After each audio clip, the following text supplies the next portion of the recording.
So I'm wanting to do a restoration video on this drill, and I just did a restoration video and I did some editing, and I realised that during that editing that some of my camera work definitely needs a bit of improvement, so I haven't posted that on Facebook, but you can see the shorts to it on Instagram. So what I want to do before I start making another restoration video is improve my camera setup. So currently I have this camera setup overhead, which works quite well, has a homemade lamp, and that all works good. I quite like that, except for it's obviously fixed against the wall, so that causes me to have some limitations. I do have this one, which is one I just knocked up quickly, and it works quite well, but it's very inflexible. I normally screw it to the bench, but for now I just went and picked up this weight from the recycling centre. I'm going to attach that to this. I'm going to make this a bit more flexible. I'm going to put a joint in here so that it can be bent, so I can get a lower shot without actually having to sort of drag it away, and we'll see how that goes. So that's what this video is going to be about.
30 kilos of Lego.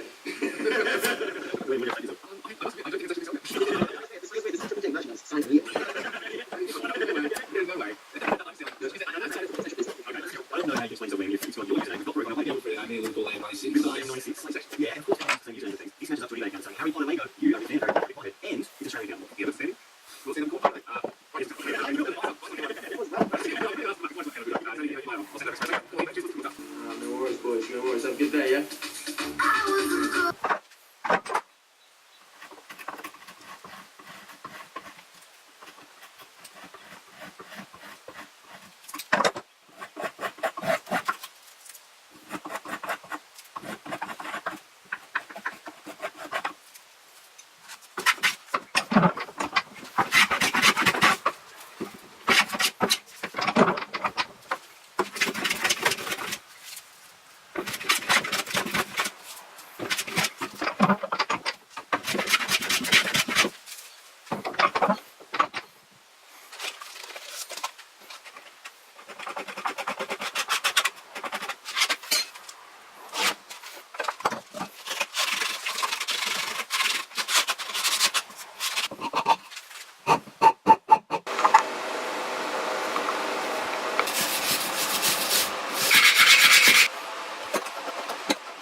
Okay, well that's another video under my belt. Got a couple now. Hopefully they're getting better as they go along. I know I've got a fair way to go still. Having this camera stand is going to make things a little bit better for some of those more artsy type shots. What are you barking at? And yeah, so hopefully things will, hopefully the yeah, some of those shots will be better, and my editing will improve. Hope you liked the video. I didn't put a lot of finish into this. It's only a shop tool, just a bit of shellac, and I've only sanded it to like 80 grit sanding, and that was, I wouldn't have done that. I only did that because it might show up in some videos, so normally I wouldn't bother. So yeah, anyway, I hope you liked it. If you did, hit the like button and subscribe if you haven't already. Thank you. Pip, what did I say about barking while I'm recording? Hey? You gotta be quiet. Good boy.